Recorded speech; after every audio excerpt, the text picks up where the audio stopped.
Metropolitan Council, the Metropolitan Council meeting on March 12th, 2025. I'm Charlie Zelli, Chair, and it's good to see everybody here. I think it's almost spring. I think it is spring. Should we call it spring? I think we should. We have a robust agenda of some business items, but really looking forward to a couple of reports, our Better Bus Stop program, and really talking about a special action that we're going to be considering regarding our land, water, and people acknowledgement statement, which is something that's not new to all of us. We've been talking about it, but now we're actually advancing that. So unless I hear any objection, I will take the agenda as being approved. But first, we have the minutes from our meeting on February 26th, 2025, that were sent out in advance. Is there's any corrections or questions? Now is a good time. Otherwise, I'd entertain a motion on a second to approve the minutes. So moved. Thank you. Thank you. Any discussion? All right, all those in favor say aye. Aye. Aye, opposed? All right, those minutes are approved. So now is the time when we have an opportunity for interested persons to address the council on matters that are not on the agenda. And there are a number of, at least one person who has registered in advance. Just as a reminder, that speaker is limited to a 3-minute presentation. However, we do have a handout, is that correct? All right, which would be copied and I think shared with all of us, or maybe it has been shared. It has been copied and shared, so this is sitting at your plate. So, and then before I call our speaker, Tom Madgen, I noticed that Saturday Night Live has blazers they give the people who come and host, after 5 times. All right, so we're not at 5 times yet, Tom, but we really appreciate you're a regular speaker, and we'll think of something.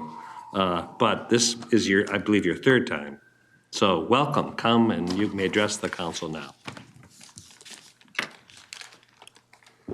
Well, this is my swan song, actually. Oh, no. Yeah, the signs have gone up on Nicollet Avenue stating that the buses will be detoured to Hennepin Avenue beginning 5 p.m. on the 17th of this month. If you're not aware of that, I would be very surprised.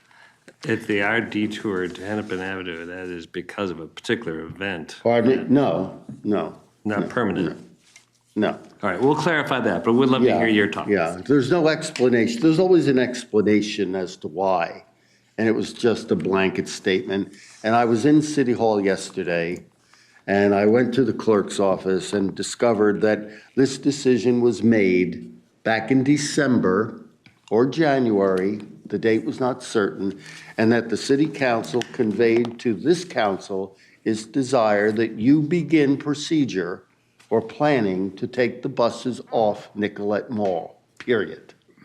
That's what I was told. I was also told that by an employee of this council, was corroborated by the city clerk of the council. So I have corroboration as to what happened and when it happened. Now, who knew, who didn't know, I don't know. That's not the point. The thing is that I did provide you with a letter. I'm not operating in the dark, that's my point, anymore anyway. But I did provide a letter to all of you. It's dated today, but it was written about a week ago. And it's a moot point right now because the decision's been made. It was made before I ever appeared before you for the first time on February 12th. So I've been wasting some time. But since I went to the trouble of writing this thing, just a couple of things. There's no mention of Hennepin Avenue in this letter because when the show and tells were held way back during the winter, there was hardly any mention of Hennepin Avenue being used as an alternate route. There was mention of maybe the 11 bus route going there, but nothing about the 10, the 17, the 18, or the 25. So I thought at the time, well, gee, maybe they know something. Maybe they're not going to make the mistake of putting the buses on Hennepin, which I spoke about the first time I was here, and I'm not going to go into that again. Well, was I wrong? It turns out the reason, from what I can gather, and I have a history here, the whole schedule of their meetings and who did what and where for the year. And the reason, from what I can gather, that it was never on the table for Hennepin was because the decision was made and it was always under the table. It was always their intention, from what I can gather, to put the buses on Hennepin. The other mentions were simply diversions to send people like myself. And I know this, I assume this because my own council person lied to me. She is the chair of the committee that saw this stuff through. And she made like she didn't know anything. So I see the red signs up. All I'm going to say is thank you for your time. Please pay attention to the last two sentences. Talks about pulling the plug on Nicollet Mall and how it will adversely affect the residents. I thank you for your time. I clearly have wasted mine. And as they say at the end of every Italian movie, fine. Thank you for your comment. And for the record, both publicly and among councils, we need some clarification about this process. That is not what our understanding is, just for the record. But we will follow up with that later and with you. With that. Yeah, the signs are already up. They've been up since Monday, and they're not voting on it until tomorrow. And I'll be there to see that final shoe. I hear you. Thank you. Goodbye. This brings us to the consent agenda. Is there a motion and a second to approve the consent agenda? So moved. Second. Any discussion? All right, hearing none. All those in favor say aye. Aye. Aye. Opposed? All right, that consent agenda business items are approved. There's no report from the Community Development Committee nor the Environment Committee. The Management Committee has a business item. Councilmember Johnson. Thank you, Mr. Chair. We have one item with 3 resolutions that we are bringing before the council today, and that is business item 2025-68, and that is award transit, wastewater, and park bonds within established financial parameters. And again, it's 3 resolutions, 2025-4, 2025-5, and 2025-6. The council is preparing to competitively sell tax-exempt general obligation bonds to finance approximately 12 months of projected capital expenditures for each of 3 divisions. Again, it's transit, wastewater, and parks. This business item requests council adoption of 3 resolutions, each of which authorizes the issuance, sale, and award to the lowest bidder of a bond series for a specific division, provided the sale results within the specific financial parameters. The parameters set a time limit for the date of the sale, set maximum amounts for each bond series, and set maximum acceptable interest rates. Bonds cannot be sold outside of these parameters.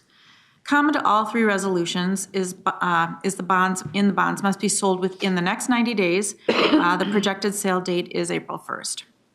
Resolution 2025-4 authorizes 10-year general obligation transit bonds in an amount not to exceed $81 million at a maximum interest rate of 5.25%. However, we are expecting 3.76%. Transit bonds are repaid by levy. Resolution 2025-5 authorizes 20-year general obligation wastewater revenue bonds in an amount not to exceed $76 million at a maximum interest rate of 5.5%. And again, on that one, we are expecting 4.28%. Wastewater bonds are expected to be repaid with wastewater system revenues. Resolution 2025-6 authorizes 5-year general obligation parks bonds in an amount not to exceed $10.4 million at a maximum interest rate of 5%, expecting about 3.64% on that. Park bonds are repaid by levy. These bonds financing support the Thrive Lens outcomes of stewardship, and general obligation bonds are an efficient and low cost funding source for capital project expenditures. So, Mr. Chair, the proposed action is, and I would move that the Metropolitan Council adopt resolutions 2025-6 2025-4, 2025-5, and 2025-6, which authorize the issuance, sale, and award of general obligation debt within established financial parameters, the incurrence of related issuance expenses, and the execution of documents necessary to secure the financings. Is there a second? Second. Thank you. Any discussion? I have the resolutions right here, so we're going to take action immediately. With that, all those in favor, say aye. Aye. Aye. Opposed? That motion carried. Thank you. On to the transportation report. Councilmember Barber. Thank you, Mr. Chair. Mr. Chair, council members, business item number 2025-19, same week, is regarding the fare collection system upgrade. Metro Transit currently uses Cubic's Next Fare collection system for collecting and validating customer fares and the management of funds from the go-to cards. In March 2024, the Council and Cubic Transportation Systems executed Contract 24P004 that will upgrade the Next Fare collection system to a new urban mobility back office system for a total of $33,321,008. This amendment is required to expand the original scope of work to include cloud hosting and payment card industry maintenance services, as well as future enhancements to the project, such as new mobile inspection app for fare inspections. Due to the proprietary rights of the Cubic software system, there are two options for cloud hosting, PCI, and maintenance structures. The first is for council to self-host. The second is for Cubic to provide hosted services. An independent analysis has determined that the Cubic cloud hosting and PCI maintenance solution is far more advantageous to the council. Therefore, Mr. Chair, I move that the Metropolitan Council authorize the regional administrator to execute an amendment to Contract 22P004 with Cubic Transportation Systems Incorporated that will add another $14 million for a total contract not to exceed $47,321,008. Great, thank you. Is there a second? Second. Thank you. Any discussion? All right, that's exciting. We've been waiting for this. Very much so. All right, all those in favor say aye. Aye. Aye. Opposed? That motion carried. Councilmember Barber. Thank you, Mr. Chair. Mr. Chair, council members, business item number 2025-33 is regarding the approval of the Metro G-Line Final Corridor Plan. The Metro G-Line Final Corridor Plan identifies station locations for the G-Line Arterial Bus Rapid Transit Corridor. The G-Line Final Corridor Plan is the culmination of 2 years of detailed planning work, which included robust and ongoing public engagement. The planning process also included close coordination with local agency partners and street reconstruction projects along the corridor. The G-Line planning process included 2 public engagement periods. These periods occurred in the fall of 2023 and fall of 2024, following the release of both the draft corridor plan and the recommended corridor plan. During these engagement periods, Metro Transit provided a variety of methods for the public to provide public feedback on the project, including in-person and online events. In response to public feedback, the recommended corridor plan included additional analysis and/or changes to 8 station locations in the G-Line corridor. Based on the feedback received during the fall 2024 engagement period, the final corridor plan does not include any further changes to station locations. Metro Transit received strong support for the project from both public and agency partners. The project team received letters of support from the City of St. Paul, Ramsey County, Dakota County, and MnDOT. Approval of the final corridor plan provides policy direction for the number and locations of G-Line stations. This is a key input for the engineering phase of the project. The approval of the final corridor plan will allow the project to advance into final design. Therefore, Mr. Chair, I move that the Metropolitan Council approve the Metro G-Line Final Corridor Plan to establish the number and location of stations as outlined in or included in the project. Great, thank you. Is there a second? Second. Thank you. Any discussion? All right. Yeah, Tony? Just a comment as to Yeah. how long awaited this is and how wonderful it is to see this moving through the process, of course, in Ramsey County, as we've looked at our neighbors along this corridor, Rice Street and Robert Street. It has been a need for a very, very long time to get people through the area and to their destinations. I'm just so very thankful for the work that has been done to get us to this point. Voting, of course, for this motion. Thank you. Great, thank you. Any other questions? All right, hearing none. All those in favor, say aye. Aye. Aye, opposed? All right, that motion carried. Councilmember Whitburn. Thank you, Mr. Chair. Mr. Chair, council members, business item number 2025-49 is related to the Central Block Station.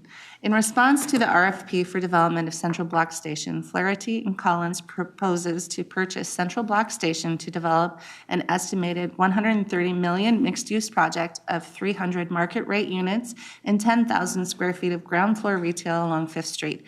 The conceptual plan includes 2 buildings, a 20-story tower on the northeast portion and a 6-story building on the southwest portion connected by a skyway over the tracks. Flaherty and Collins is based in Indianapolis. Founded in 1993, they have specialized in both market rate and affordable housing projects, public-private partnerships, and mixed-use urban infill developments with complicated financing structures. They have developed in 13 states and have 2 projects in Minnesota, the 2700 University Avenue, 248-unit apartment along the Green Line, and a 230-unit apartment building in the city of Ramsey. The action for today is to select Flaherty and Collins as the tentative developer for the exclusive option on the Central Block Station property, as long as Flaherty and Collins is advancing on milestones towards a development and purchase agreement. A few of the milestones include hearing feedback from the community, confirming plans meet city regulations and TOD design, and identifying financing for the projects, specifically any public subsidy. The proposal was for market rate units. However, any required affordable housing units would be part of the negotiation process. The St. Paul HRA voted unanimously on February 19th to direct staff to finalize and execute the tentative development agreement with Flaherty and Collins pending council's approval.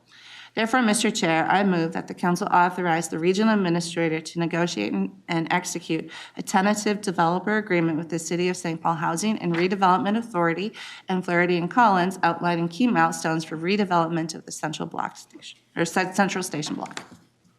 Great, thank you. Is there a second? Second. Thank you. Any discussion? All right, this is a big step. Councilmember Barber. Thank you, Mr. Chair. As you said, it's a big step. And I do want to thank, we had, when this was at Transportation Committee, we had someone from Flaherty and Collins who was there to ask questions or to answer questions, as well as somebody from the City of St. Paul. And I think it was very helpful to have people take some extra time out and come to the meeting and answer some questions. So it was very good. Councilmember Johnson. Yeah, and just briefly, Mr. Chair, this is a great step forward for the site. We've been looking at it for a long time. So just so I understand, we're in a joint powers agreement with the St. Paul HRA, and this is the beginning of the process to eventually get it into private hands, and it will be apartment, market rate, and of course, we'll be advocating for affordability. And then the price for the lot and land and all that will be determined at a point in time in the future? I'm assuming so, since we're not at a sale. Yes. Okay, all right. I just wondered what how that looked as far as process goes. Yeah, and just to give you a broad context, I think 5 years ago, although it has a history even well before that, when I first met County Administrator Ryan O'Connor in this building to talk about what is the area in downtown St. Paul that is the biggest challenge. And with the St. Paul Downtown Alliance, which are both private sector and public sector large employers and nonprofit, working with the city of St. Paul, did a more comprehensive investment strategy and really identified a number of areas. But when you think about the 3 key areas of downtown St. Paul, the area around Rice Lake, the area around Rice Park, the area around Mears Park, are really vital residential areas with a number of different uses. But this central area that kind of bridges the two has a real challenge. And it's this big hole, which is called the Central Block. And it has been both a crime and just in terms of urban vital activity, kind of something missing. So it was really identified as one of the high priority spaces for the city and for the downtown community. And I think that even though we've been talking about it for years with Ramsey and Met Council as a mostly owner, not every part of it, but most of it, we've taken the position to be a helpful solution for the downtown. We have not looked at it as an opportunity to be really candid, to make money, but to help be part of an overall solution. And I think for transit, it made sense to bifurcate that block with a transit line, but it did kind of create not just the vertical tower, which was a safety issue, but just kind of the use of that's just kind of dead space. And it is also housing, and as vitality with people has become more of a priority, I think, for everybody. So I think that the solution, the amount of funds it might take to support this development, might take a number of different sources for that beyond us. So it's not a done deal, but I think at least it's an important step to say that if this concept works with this developer, we'd be very supportive. Do you want to add anything? Yeah, Mr. Chair, I'll just add one technical piece maybe to the council member's question. It puts Flaherty and Collins in a position to work with the joint entity, I'll call it, that is St. Paul HRA and the Met Council on the specifics of working from a broad proposal that met the requirements into a potential final proposal that would be both financing and a vision that's compliant with both bodies. And so there's a lot of work to be done, as the chair mentioned, but it helps kind of in the negotiating process of where we now sit. It's no longer, is there anyone out there with interest? The answer is yes, there is someone out there with interest, and now we sharpen our pencils and really get to work. And we're appreciative of the vision that they brought forward, as Councilmember Barber mentioned as well. Yeah, thank you, Mr. Chair. Thank you, Ryan. I think this is just a really moment in time to be doing this, getting this going, because just of, some recent news that has come out of St. Paul too, with buildings and tenants being displaced. Lunds and Byerly's is looking like they're not sticking around, but you want to know something, the mayor's got a bold vision for the city. It's really important that we're partners in this. This is a very important site, as you mentioned and clearly outlined, Mr. Chair. And so I'm, really excited about what can happen here, and to just, say that, we're all into making sure that this is one downtown. And the vision is too to bring more residents into downtown St. Paul, just as it is in downtown Minneapolis. So hopefully this can be just another step in, making sure that St. Paul is revitalized and invested in and remains a vibrant part of our region. Yeah, absolutely. Thank you for saying that. Any other comments, questions? All right, hearing none, we'll take a vote. All those in favor, say aye. Aye. Opposed? All right, that motion carried. Thank you, and thank you, Transportation Committee. There are no joint reports. However, there is a other business resolution and establishing a procedures for the land acknowledgement. And I see Jillian Greenberg, Allison Wakow, and Angela is not with you, but you're going to give us a short presentation. Yes. And then a recommendation for a resolution, which we will consider after hearing you. This is not new information, but it's good to remind us where we are. Thank you for your great work on this area, both of you, and appreciate this. You're giving us a refresher. Yeah, thank you, Chair. Bonjour, everyone. Chair and council members, Allison Waka. Happy and honored to be here before you again and to showcase the next steps in the land, water, and people acknowledgement. So I wanted to bring attention just to the PowerPoint. The image that we have up there is the waterways of the metro, and just to really focus in on and give an image and a visual for what we're discussing this evening. And the first few slides are to go over an overview of really what has happened in 2024 and then bring us to the present time. So the first step was the commitment to acknowledge. And this is one of the recommended commitments. I'll keep going, sorry. Oh, Okay, try it. It'll work. there we go. There it is. So the, one of the recommended commitments was, from the American Indian Advisory Council, was to have a public acknowledgement for the land, water, and people's acknowledgement.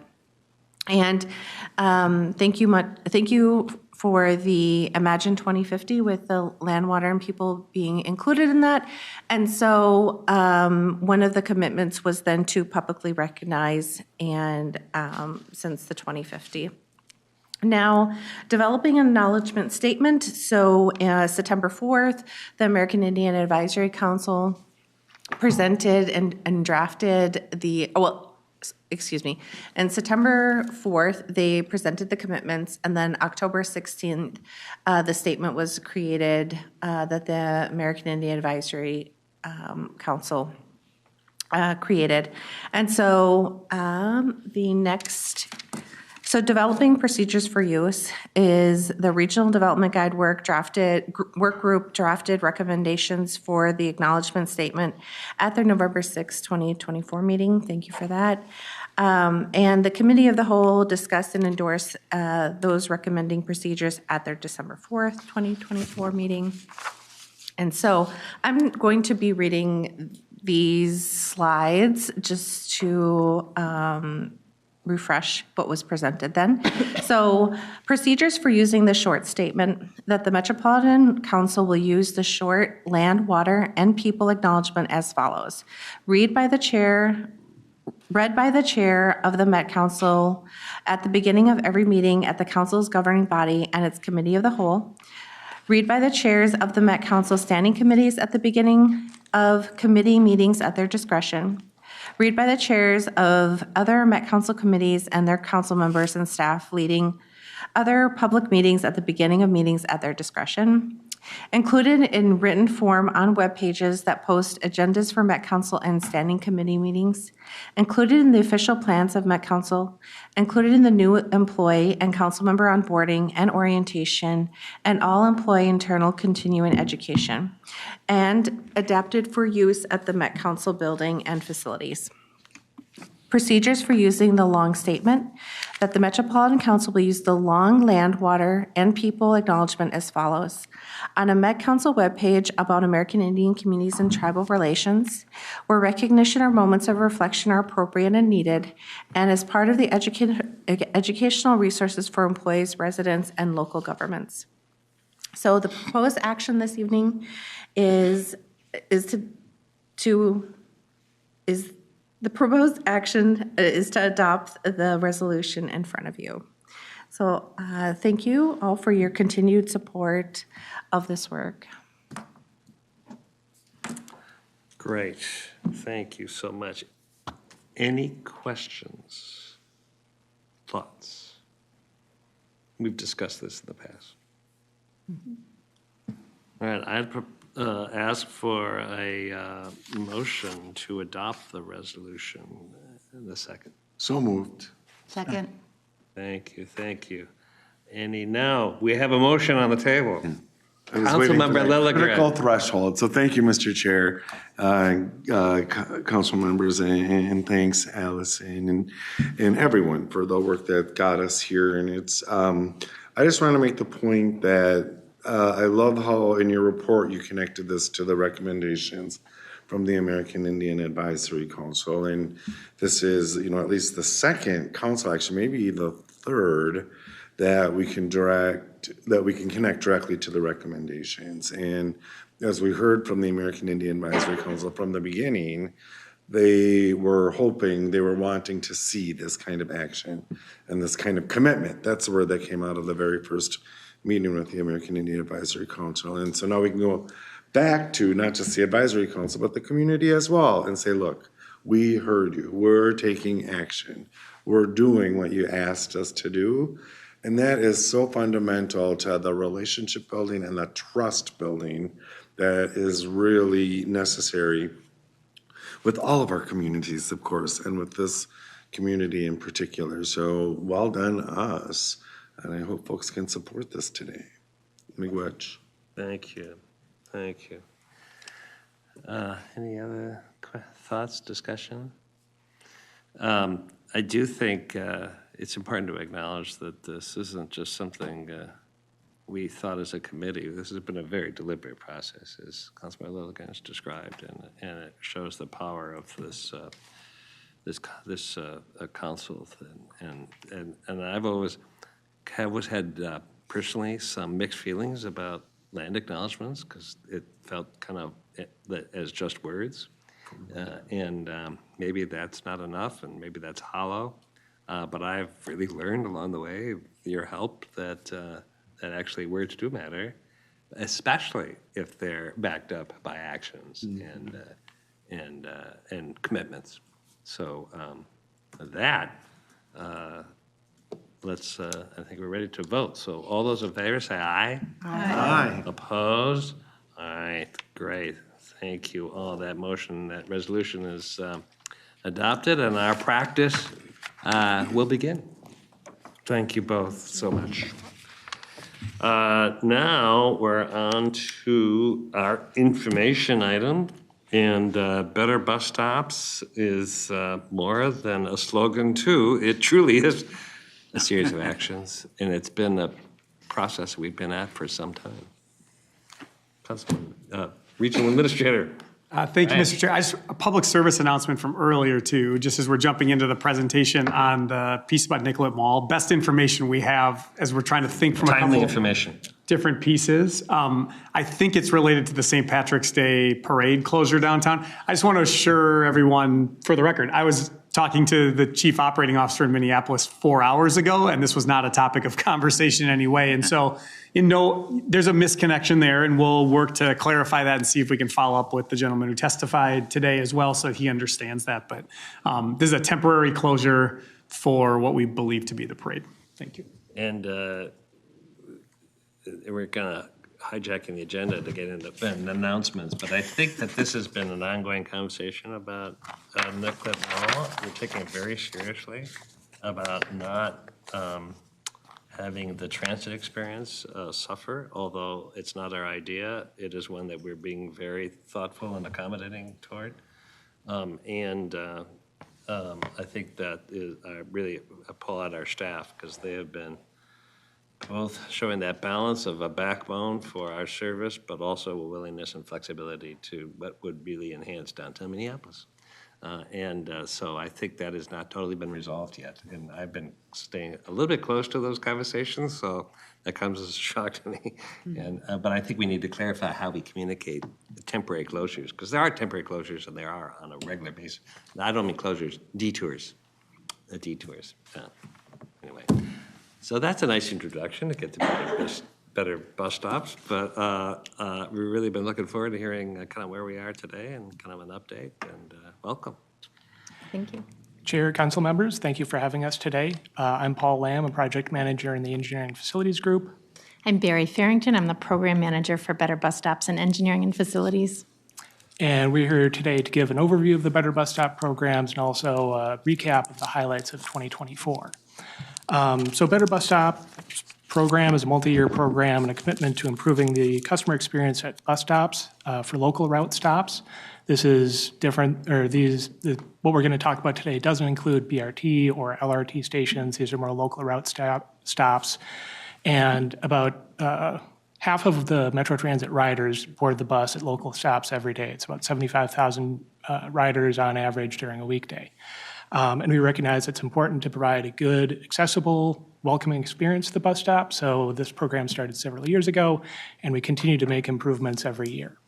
I'm going to give a brief overview of what kind of improvements we make on the program, some of the capital improvements that we made in 2024, some of the maintenance improvements, and then I'll hand it over to my colleague Barry to talk about some updates to the Better Bus Stops, or the bus stop guidelines.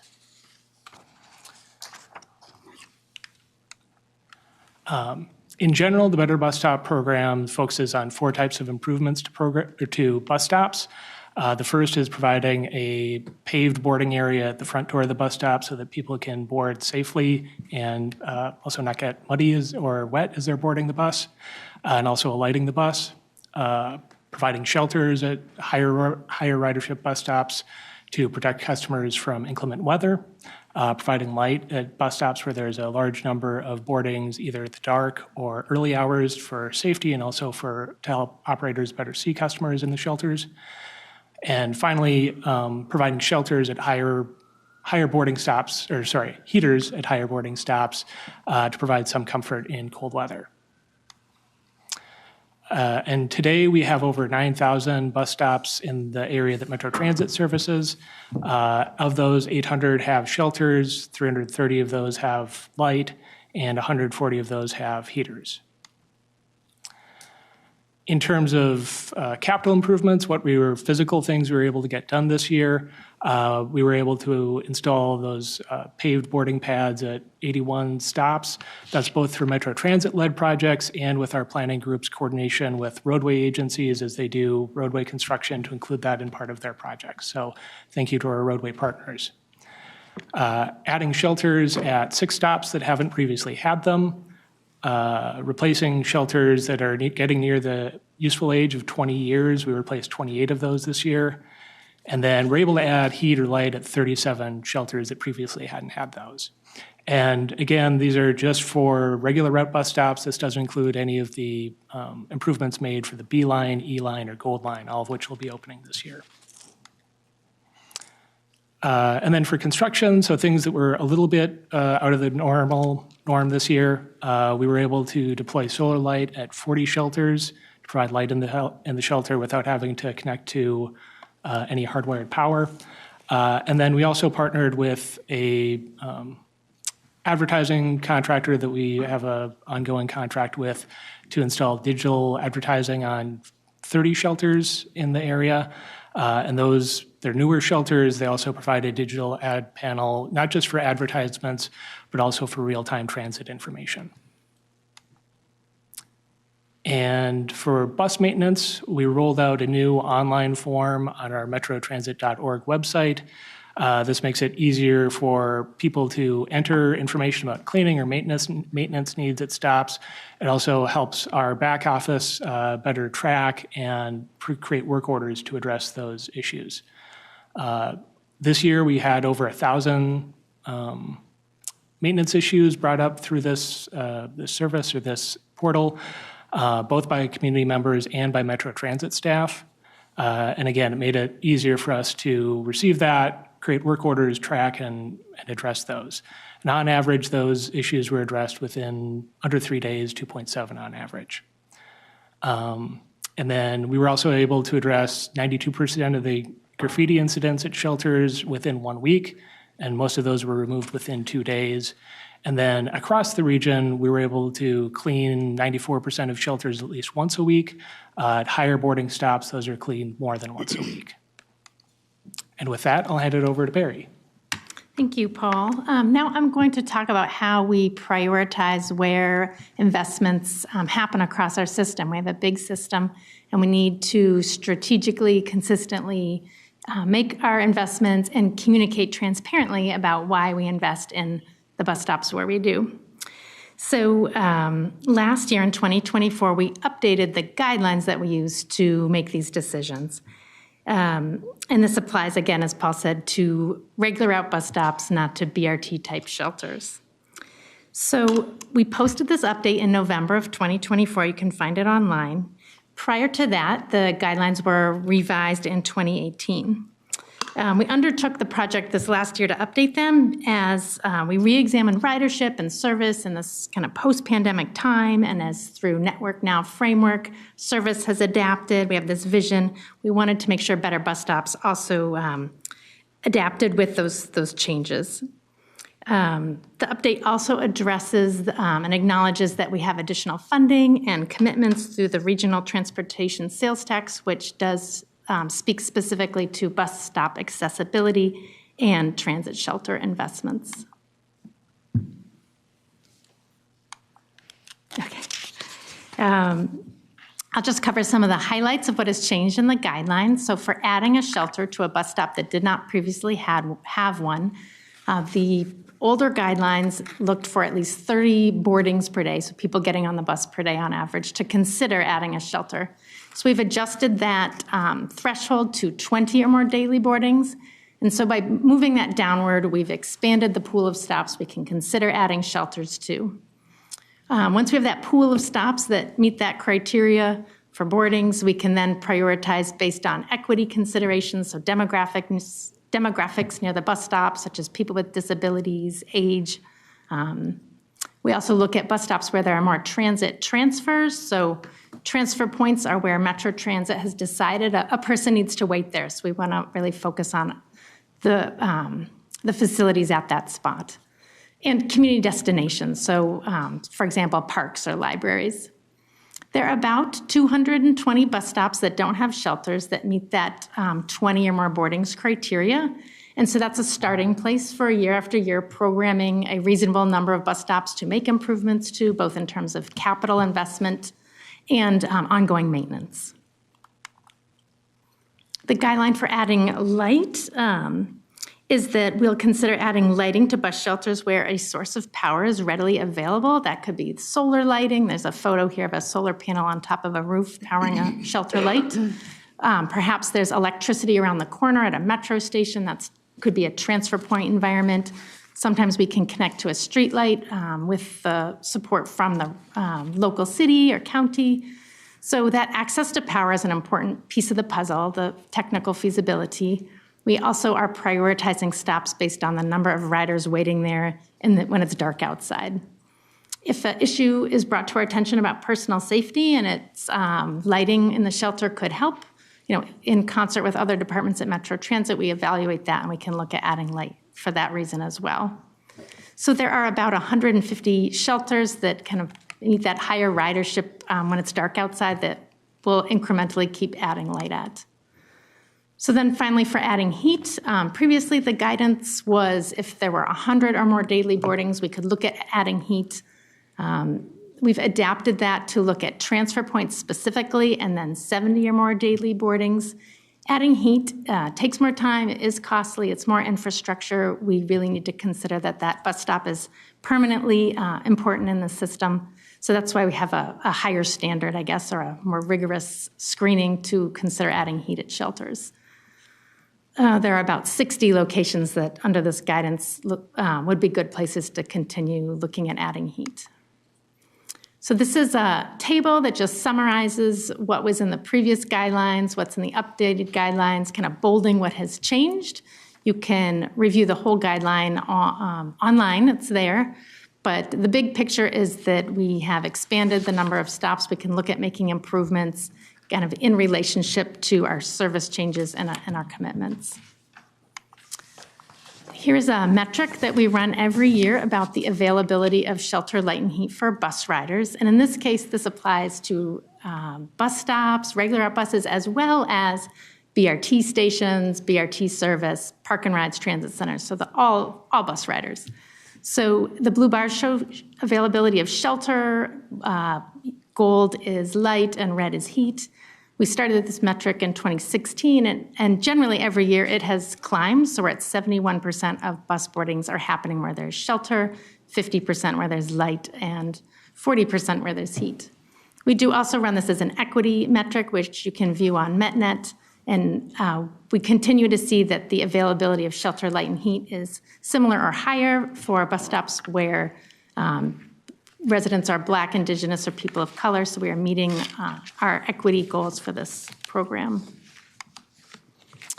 So this year and beyond, we are working on more shelters for customers through better bus stops, through BRT expansion.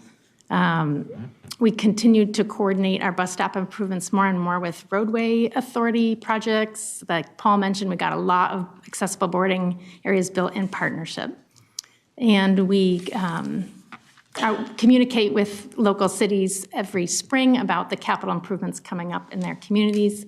So council members are copied on those letters that we notify City of Minneapolis, City of St. Paul, and we communicate with public works departments as well. We are continuing advancing accessibility improvements with a focus on that as part of our commitments to the ADA.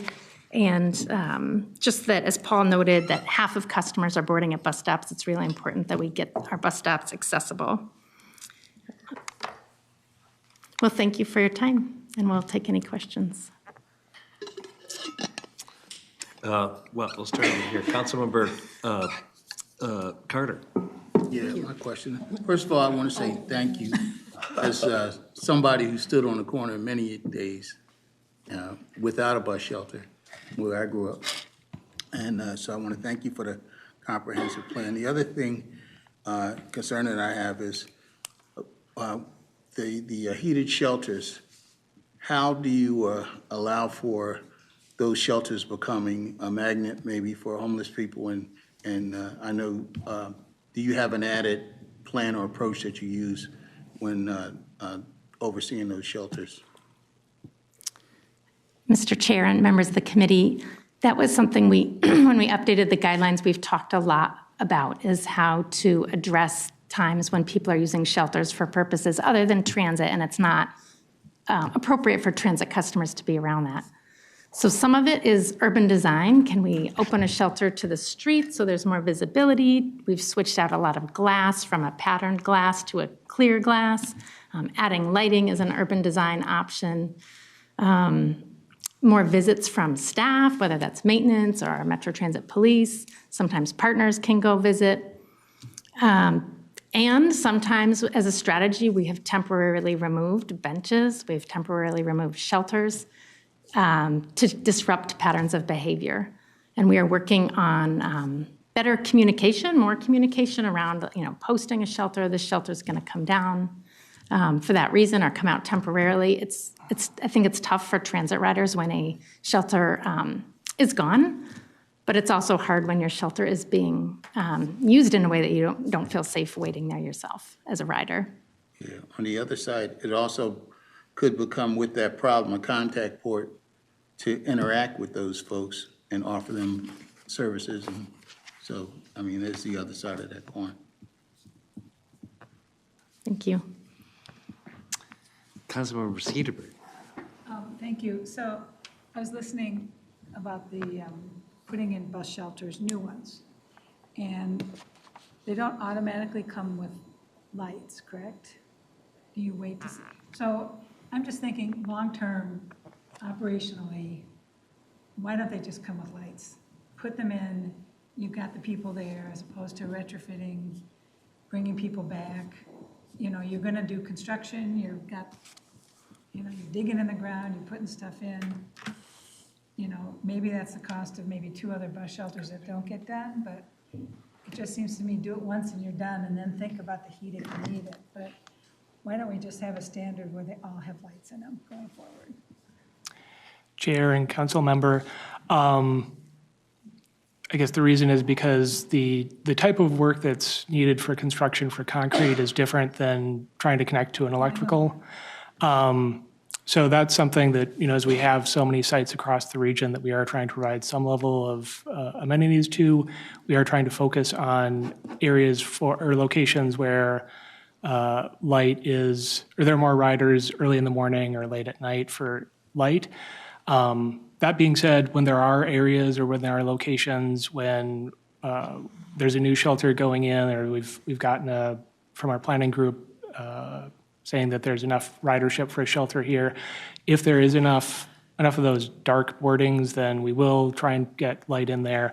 We'll either have to work with Excel or city roadway authority to see where the closest source of power would be, how far the underground conduit and cabling would need to go.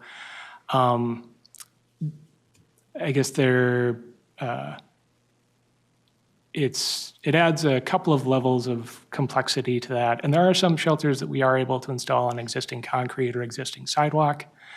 So we don't necessarily want to hold those up while it could be a multi-year process trying to do the design and agreements and construction for adding light. Just to follow up, I'm just thinking that might be a kind of a systems thinking, process improvement thing to say, if we're going to do it, how do we streamline it? How do we get it out of the gate? How do we not wait 2 years? I've done a lot of construction, I've done a lot of stuff. So I know things can happen faster if there's a kind of a standard process and you've got the people lined up to do it. And I'm just thinking, once and done, and then you don't have your staff to go back and do it. I think it should be looked at. Councilmember Lee. Yeah, thanks, Mr. Chair. This might be a dumb question. You said this program was started 7 years ago, which is right before the time I was appointed to this body. So I was wondering, were we not doing these things before 7 years ago, or were we just reacting to random customer complaints or from city officials? Council members and Chair, so Better Bus Stops began as a project in 2014, and before that, Metro Transit was adding shelters and maintaining bus shelters for quite some time. I would say what changed in 2014 was a more focused intention around consistency across the system and a focus on equity as a consideration for where investments are made.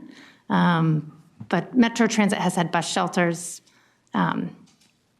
for a long, long time. It just kind of making it be a program that holds our attention, I think, has helped us make progress. We were just calculating in 10 years, we almost touched 1,000 bus stops. Oh, thank you. Councilmember Wolf.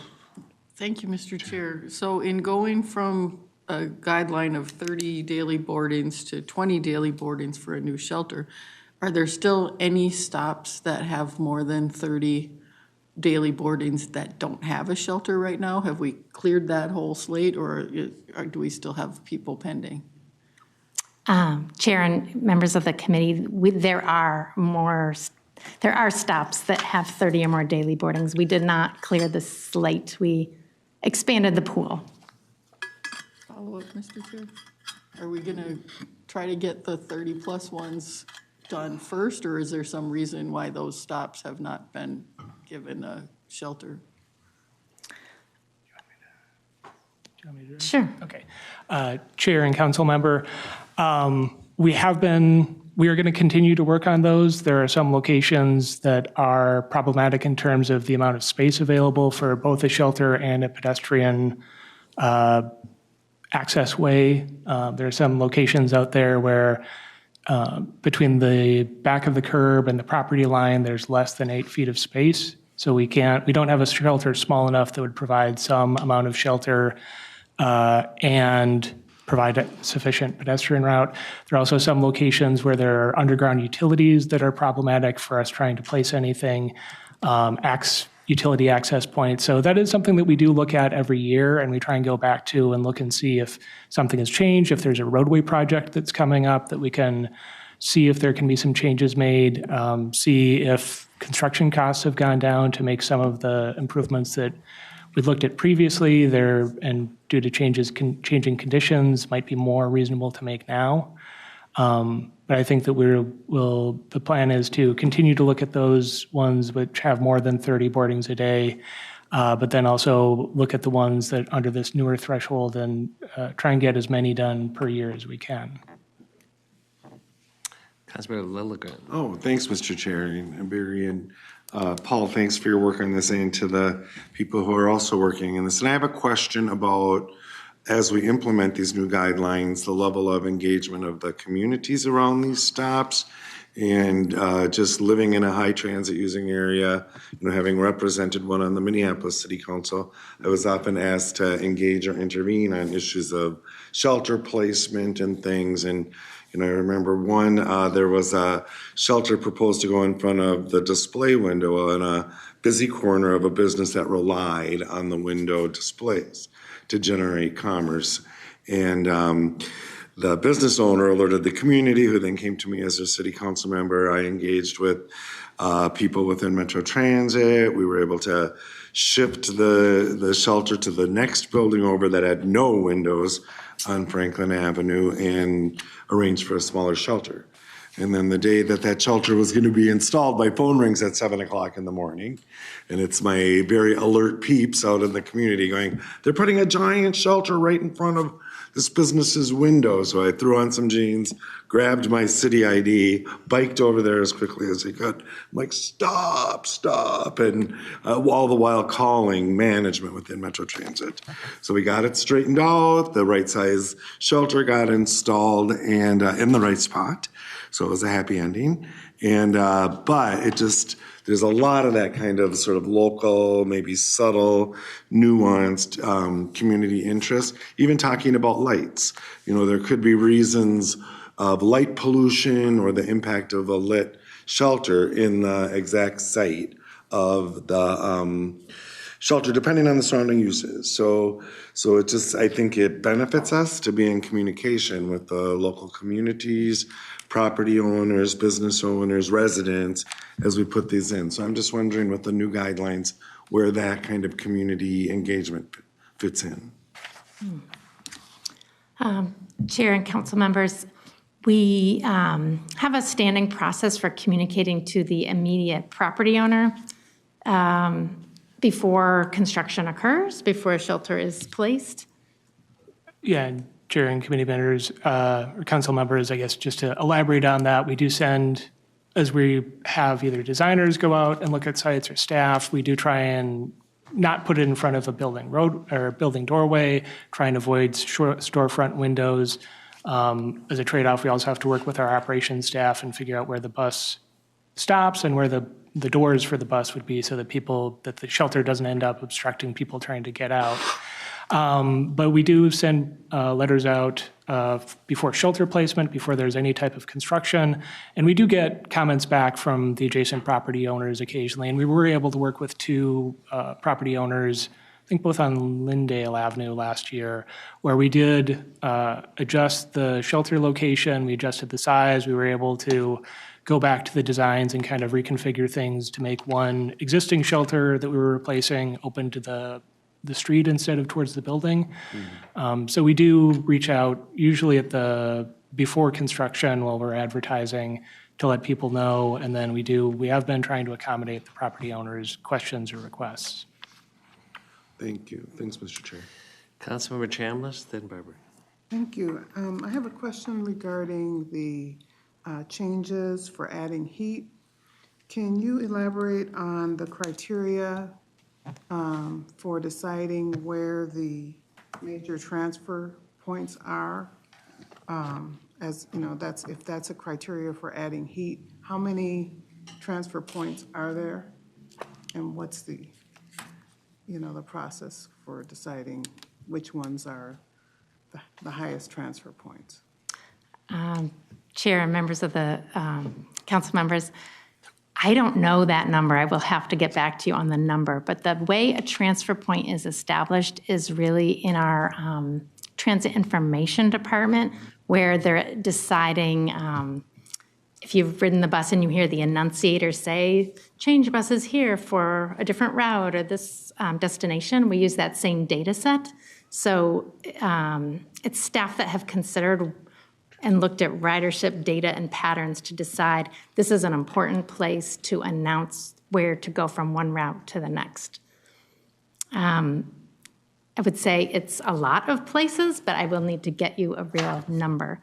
And it's a really, in terms of a data point, it's a yes or a no. It's a transfer or it's not a transfer. So if you look at the system map and there's routes intersecting and they have stops on those corners, that's a transfer point. So how is, how much weight does like a transfer location have to adding heat? How does that factor into the decision of where to add heat? I mean, if there's many transfer points, how do you decide?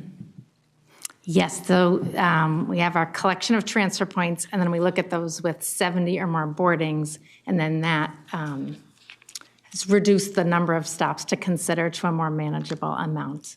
But we're not looking at transfer activity at a bus stop. It's just not information we have access to. It's more about the number of people using the stop. Okay, so by transfer point, you mean where somebody would get off one bus and get onto another bus? Yes. So those transfer opportunities are considered a higher priority for adding heat? Okay. Yes. Thank you. Thank you. Councilmember Barber. Thank you, Mr. Chair. I was really excited to see this on the agenda tonight because we have a lot of these programs like this has been going on since 2014, as long as I've been on council, where we're looking at how do we make sure that we, in a way that's ongoing, continuous, how are we going to improve the transit rider experience? And I think this is one of those things that's probably been under the radar for a lot of you, but this is something we do all the time, every year, ongoing. And it really has made things better. If you look at the number of stations that have been improved over the years and changed, and we're responding to real-time data as to where we should go with this, I think it's really sort of one of those unsung programs, that we should, actually be quite proud of, that we're doing this and have been taking the time over the years. Very excited to see the continuous increases in the graphs for shelters, light and heat. All of those things are very important where we're at. Also want to just call out, there was a slide about the notification system. For those who don't know, you go out to a bus stop, there's a QR code, you see something wrong, you see something that needs to be picked up, fixed, scan it.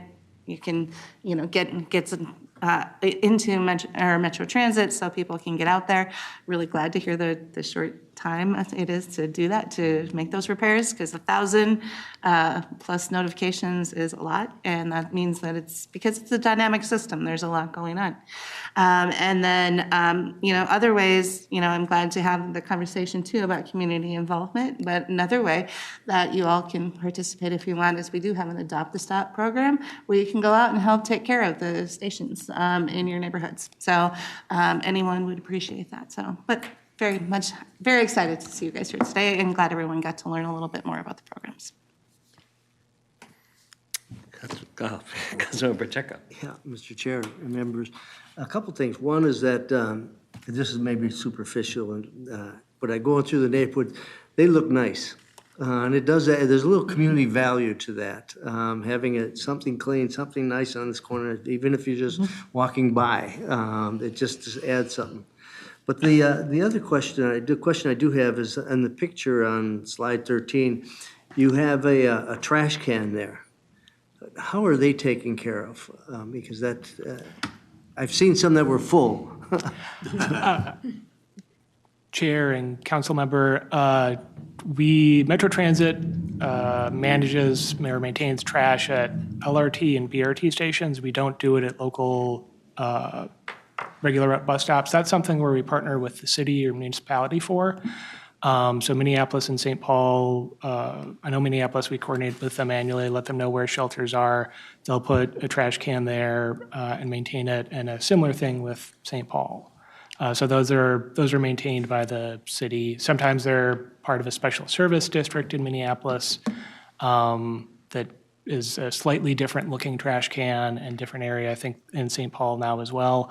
But those are at regular at bus stops, those are all municipal or possibly, well, I don't know if the county does it, but municipally maintained.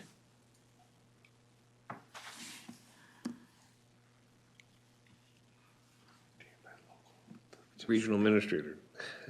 Thank you. Great presentation. I want to cross better bus stops with better bus routes while we're all sitting here and talking about better things together. I'm just curious that as you go through the Better Bus Routes program, which are going to be some of the higher ridership routes, I would guess, and think about ways to improve stop spacing. So you remove some of where you would otherwise have a lot of stops. Does it have an effect on our Better Bus Route, our Better Bus Stops program by, instead of having maybe 3 20-plus boarding stops, you end up with 1 or 2 within a similar space? I'm just kind of curious. Have you noticed a relationship between the two? Sharon, yes. We work very closely with those projects. So essentially, Better Bus Routes is confirming stop locations or consolidating stops. And members of our department work on those same teams to decide what bus stops then need a capital improvement. So the chart that Paul showed that showed what was achieved last year, some of that was part of Better Bus Routes work. So if there's two stops that have like a moderate ridership and then they're consolidated into one, we'll make an estimate about what the boardings will be at that single stop and make the capital improvement accordingly. That's great. Thank you. Councilmember Johnson. Thank you, Mr. Chair. I was on a ride along a while ago, and it was really interesting, as you would all imagine. And in that scenario, the police officer I was with, we were just talking about everything we were seeing and experiencing, and I had a lot of questions. And some of it ended up being about the bus stop. And from a public safety point of view, this officer was like, man, they could have put it in a better place from our point of view. And it got me thinking about my time on city council, that when we would have developments come in, brand new developments in this case, or redevelopment, we would get all the departments around to take a look at the plans and make sure that it was kind of like, yep, Park and Rec said fine, Public Works says cool, police got their eyes on it, maybe had some different points of view on how or where it could be located based on their experience in the area.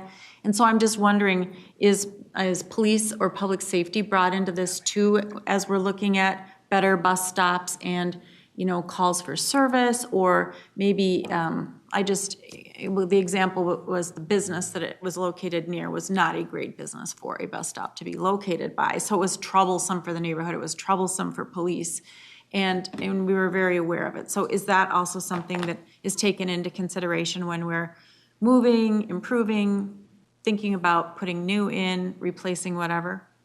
Are police involved in this process, or somebody from public safety involved to have their eyes on it and based on calls for service? Chair and council member,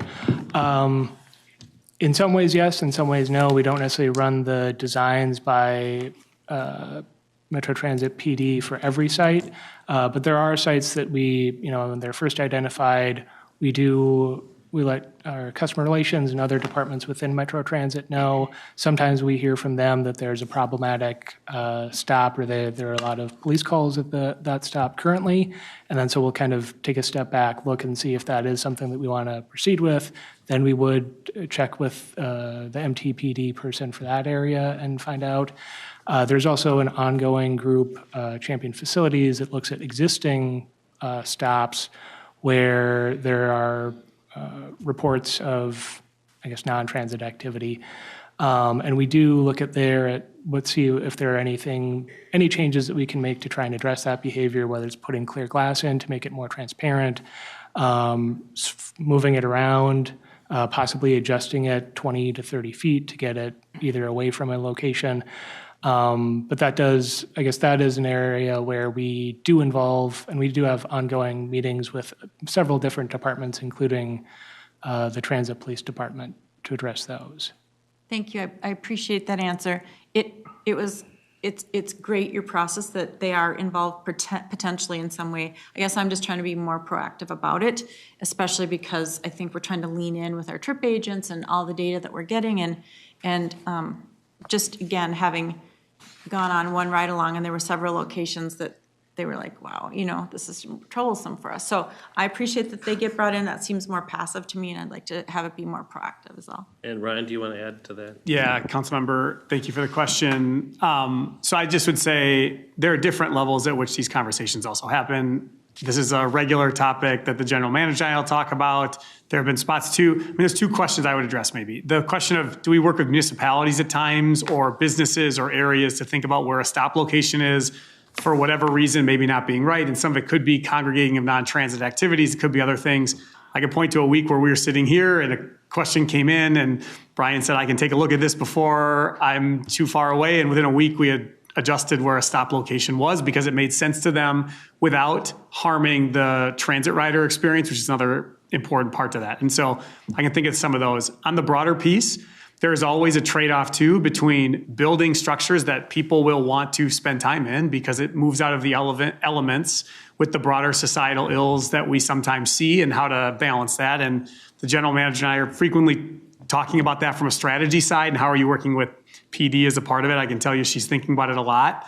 And one of the things we'll often kind of say in jest is, just like with information security, the safest system is the one where no one has a laptop or a phone. We don't want to become a system where no one has access to dignified spaces along the routes, but how do we work then directly in the ways you're citing to balance the competing needs? And at times, stations or stops have also been removed and then brought back. We try to be as flexible as we can be to make sure we don't give on the overall build toward a more dignified transit experience, but while realizing like we've been going through some tough times that societally we need to continue to work together with our partners on.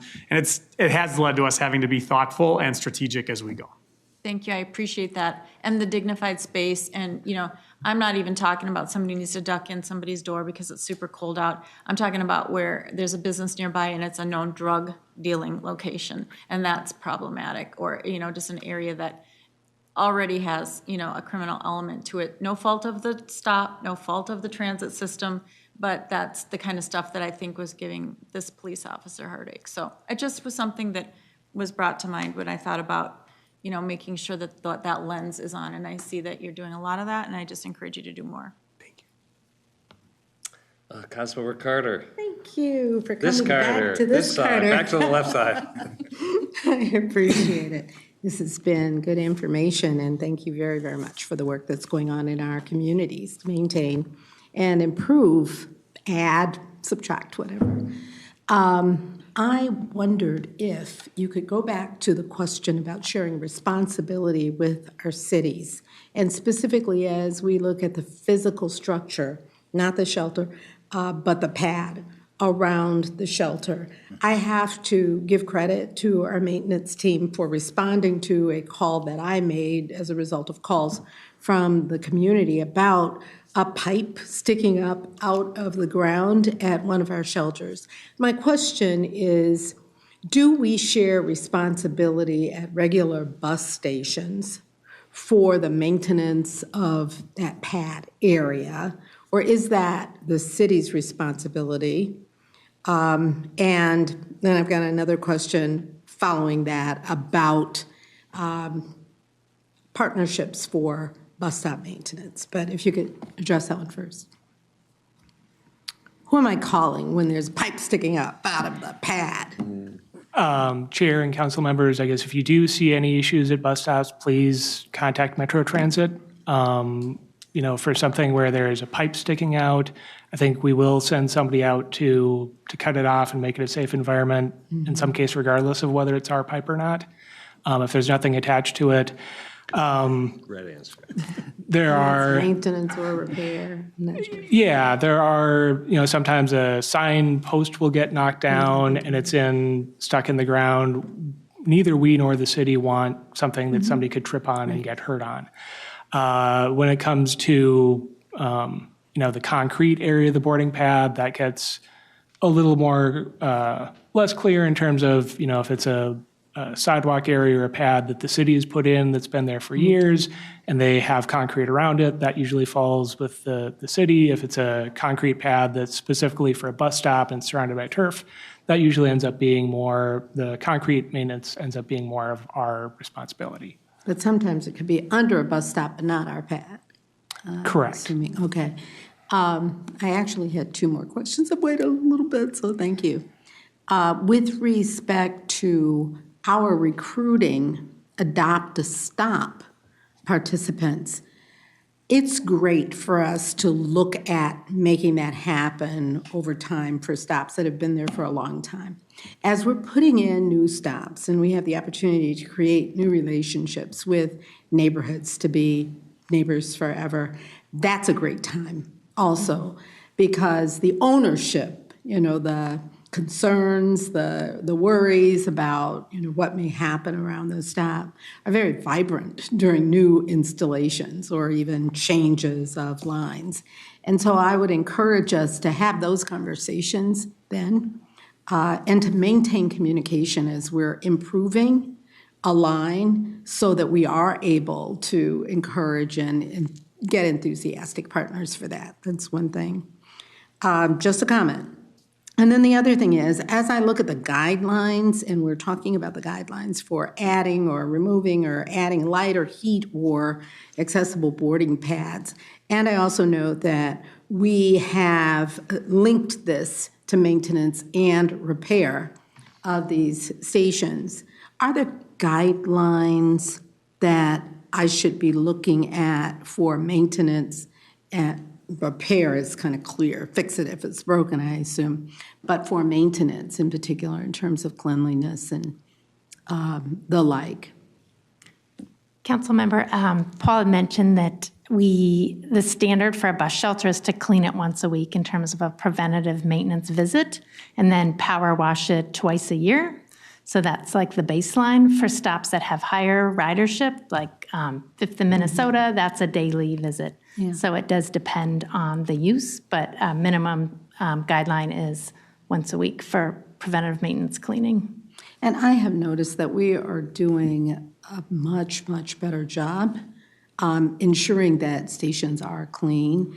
And I appreciate that. I know at one time coming out of pandemic, it took us a while to get back. In the stride of that, I know that for some, the regular routines are going to be enough. But there are some stations, in particular, I'm thinking of University Avenue and the Green Line, where maybe even once a day isn't enough to maintain a standard of cleanliness. I would just ask us to take a look at that. I don't know what is enough, but we're doing routine maintenance, and that's great. And typically, that's enough. Sometimes it's not, and I know we have concerns from neighbors about when stations are routinely not up to a standard we'd expect. So thank you. I hope for some understanding of how we might address the unusual. Thank you. Any other questions? Go ahead, Councilmember Osborne. Thank you, Mr. Chair. Thank you for the information. I just want to know how long it's going to take to put it back when taking out the shelter.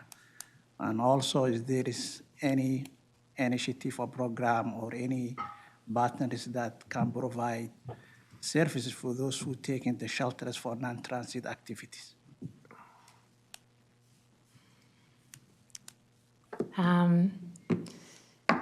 Chair and council members, this is a question I would like to get input from our other departments that are working more closely with social service providers. I do not have a good answer on that. Is that something we could get back to you on? Yeah. Okay. It costs money to take it out of the shelter and put it back, I guess so. Well, thank you. I'm just curious, you've brought the standard up to expand the number of shelters from this 30 stops a day to 20 stops a day. How many more is that? I mean, do you have a rough idea, like what that delta?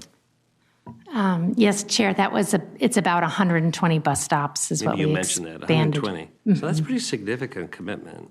And that's because we have a little more room in our budget, or is we have more capacity with our maintenance crews?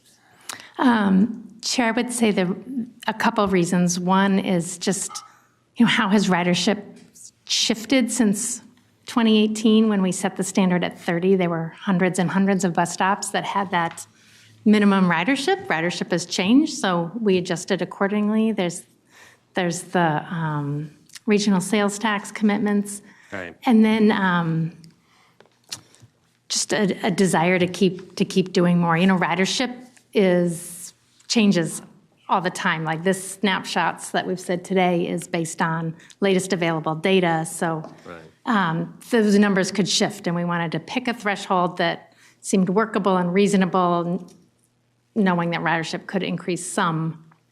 So that's kind of how we made that adjustment to expand the number to a reasonable amount. That's great.